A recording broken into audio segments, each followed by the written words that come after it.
Hello बच्चों, राधे राधे। अब हम चल रहे हैं chapter 1 unit and measurement lecture number 4 की तरफ। अब यहाँ पे देखो ना, थोड़ा सा एक चेंज है, इस पे जरा सा फोकस करने की कोशिश करना, ठीक है।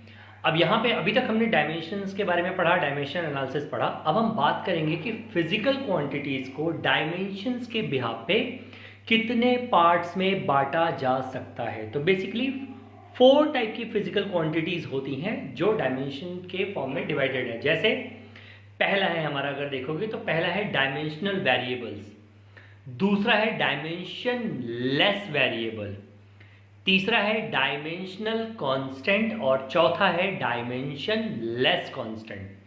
तो आज के लेक्चर में हम बेसिकली इन चारों के बारे में डिस्कस करने जा रहे हैं। सो हम फर्स्ट स्टार्ट करते हैं डायमेंशनल वेरिएबल। अभी तक हमने जितने भी निकाले वो सारे के सारे डायमेंशनल वेरिएबल थे।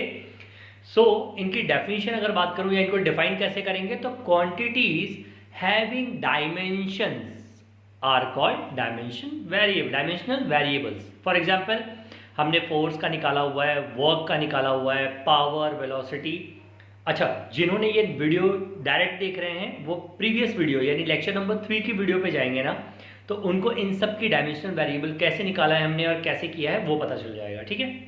ओके, अब सेकंड फेज में चलते हैं, that is dimension less variable. मतलब ऐसे वेरिएबल्स जिनकी कोई डायमेंशन होती ही नहीं है। So quantities not having dimensions are called dimensionless variables. जैसे कि फॉर एग्जांपल हम बात करेंगे रिफ्रैक्टिव इंडेक्स की, तो क्या होता है, velocity in one medium and velocity in upon velocity in medium 2।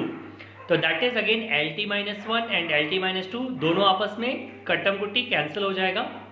Value क्या हो जाएगी, that is M0 L0 T0। अच्छा, इसको ना हम एक ब्लैंक ब्रैश से भी रिप्रेजेंट कर सकते हैं, ठीक है। ध्यान से देखो, अगर आप साइड में देख रहे होगे स्क्रीन पे, तो मैंने इसको एक ब्लैंक ब्रैश से भी रिप्रेजेंट किया हुआ है। सेकंड एक क्वांटिटी देखेंगे, दैट इज रिलेटिव डेंसिटी। अब रिलेटिव डेंसिटी क्या होती है, तो हमने फॉर्मूला पढ़ा हुआ है, density of any substance upon density of water.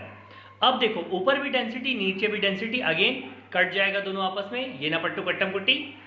Value क्या हो जाएगी, that is M0 L0 T0, या अगेन हम उसको ब्लैंक ब्रश से रिप्रेजेंट कर सकते हैं। ऐसे ही हमारे जितने टेक्नोमेट्रिकल फंक्शन है, जैसे sine theta, cos theta, tan theta, cot theta, sec theta, cosec theta, अगर हम इन सब के बारे में बात करें तो मैंने एक साइन थीटा का एग्जांपल दिया हुआ है, that is P upon H, perpendicular upon height. अच्छा, दोनों के केस में हम लेंथ ही मेजर करेंगे तो L अपॉन L हो जाएगा, अगेन ये दोनों आपस में कैंसिल हो जाएंगे, and that is M0 L0 T0 और ब्लैंक ब्रश। अच्छा, केमिस्ट्री की तरफ बढ़ेंगे, थोड़ा सा मास परसेंटेज की बात करेंगे, तो mass of solute upon mass of solution into 100, correct है। अब 100 को साइड में कर दो क्योंकि वो नंबर वैल्यू है। Mass of solute upon mass of solution, m से m कैंसिल हो जाएगा, अगेन वैल्यू जो हो जाएगी that is M0 L0 T0 और ब्लैंक ब्रश, ठीक है। डायमेंशन लेस वेरिएबल समझ में आया? अगर नहीं समझ में आया तो इसको एक बार वापस से रिवाइज कर लेना। अब बारी आती है डायमेंशनल कांस्टेंट। अब ये कौन से कांस्टेंट होते हैं, पहली बात तो देखो, इनके आगे वर्ड एक लगा हुआ है कांस्टेंट, मतलब इनकी कोई ना कोई वैल्यू होती होगी और फिक्स वैल्यू होती होगी। सो अगर मैं इसको डिफाइन करने की कोशिश करूं तो quantities having dimension and a fixed value in all conditions. याद रखो बच्चों कि इस पे मैंने जोर दिया है, fixed value in all conditions, मतलब सारी की सारी कंडीशंस में इनकी वैल्यू क्या होगी, ऑलवेज फिक्स्ड होगी। जैसे फॉर एग्जांपल हमने प्लैंक्स कांस्टेंट पढ़ा हुआ है, नहीं पढ़ा होगा तो आगे आएगा, that is energy upon frequency.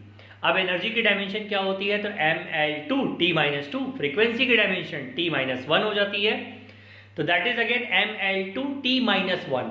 But अब ये देखो, ये एक डायमेंशनल कांस्टेंट है, तो इसकी डायमेंशन तो है, उसके सामने ही इसकी मैंने वैल्यू भी लिख रखी है, that is 6.63 into 10⁻34 joule second. Okay, second देखते हैं, दैट इज ग्रेविटेशनल कांस्टेंट, हमने क्लास 9th में ही पढ़ा है, F is equal to G M1 M2 upon R square. तो कैपिटल G की अगर वैल्यू निकालनी होगी तो क्या हो जाएगी, that is F into R square upon M1 M2, तो मास का स्क्वायर हो जाएगा। तो फॉर्मूला क्या हो गया, that is force into distance का स्क्वायर अपॉन M1 M2 की जगह पे मैंने सीधा इसको मास स्क्वायर लिख दिया है, आप ये देख लेना जरा। तो that is M L T minus two L2 upon M2। एक m से एक m कैंसिल हो जाएगा, नीचे एक m बचेगा, वो ऊपर गया तो m माइनस वन हो गया। इस साइड में देखो एक सिंगल L है और उधर L2 है, दोनों ऐड हो जाएंगे, दैट इज L3 हो गया और t minus two as it is. और इसकी वैल्यू तो हमें पता ही है 6.67 into 10 to the power -11 newton metre square पर केजी स्क्वायर। करेक्ट है।